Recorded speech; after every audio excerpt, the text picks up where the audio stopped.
Well, I do appreciate all you coming in, but it's a cold Saturday morning in January, and I've got a good idea. Let's go back to our trucks, get our favorite coffee cups, head to the caboose. Remember that bag of coal that Santa dropped off here at Christmas time? Let's burn that in the potbelly stove and tell stories, railroad stories. Now, I know some of you are full of Mountain Dew and vinegar and really want to work, but I like this idea, and I'll go first. Well, over the years, Graham and I have been called out on many railroad emergencies. We've gotten in almost every position possible. We've re-railed EMD locomotives, fixed all kind of rail car problems. Yes, that door is all the way off and leaning on the building. And we've solved some real head scratchers. Now, in all those adventures, we have never left until the job was done, but sometimes it took longer and was more difficult than we wanted. Such was the case of the Beer Car Derailment. When we got the call, we told them that we would respond and have the cars on when the switch crew came in the next morning. Well, here's what we found. 3 cars derailed and way off the center line. See how that wheel is up against the rail? That's the far rail. It's moved that far. They picked the switch, ran down through there, and got that far off the center line. And it was our job to put them back on. So why would people call us? See the fence in the background? That makes it difficult to get a side boom back in there. It makes our system a better choice. When we get done, the cars will be on, and you won't even be able to tell that we were there. Side booms are way faster. We knew this was going to be a lot of work. Now, as it turns out, we got there at about 4:30 maybe. The sun was still up, and we got our gear out. Step one is this big red jack.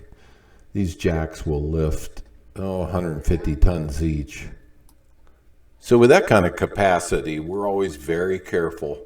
We make sure the car comes up perfectly level. We communicate very precisely. The jacks are different colors, so we can say up on red, down on yellow. We're making sure that the car remains level, stays secure, and that everything's safe. We jack the car up in the air and then begin to move it over. And that's kind of the secret in the sauce, is how we move it over.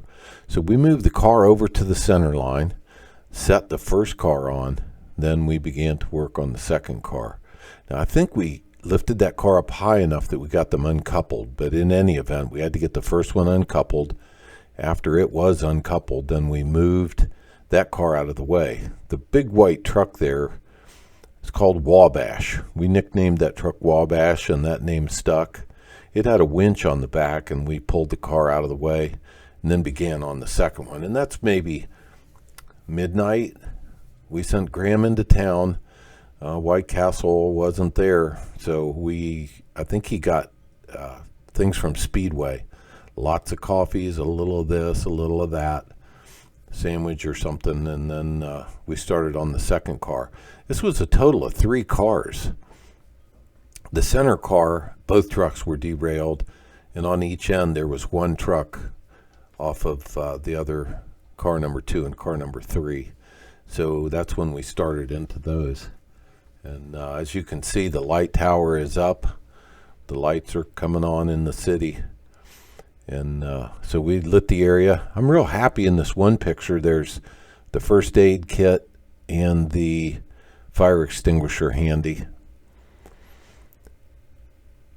On this job, we had our friend Russ. Russ is a mountain of a man. He must be 6'6", 300 pounds.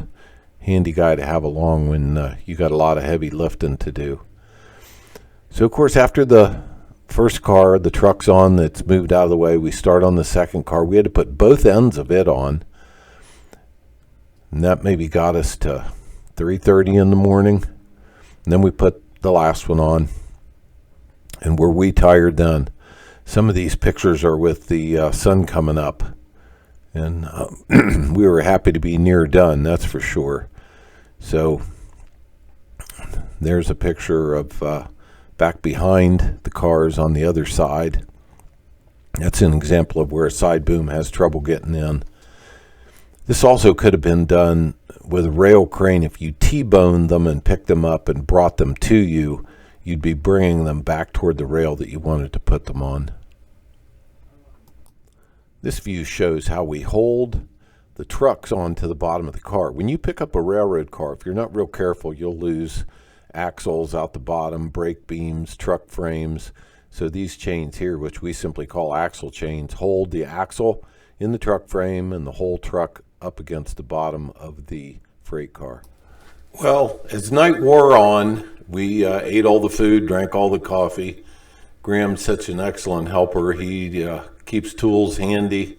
He was younger at the time. Some of those pictures make me laugh, but it got to be very late. We got to be very tired, but we could see that we were getting close to the end.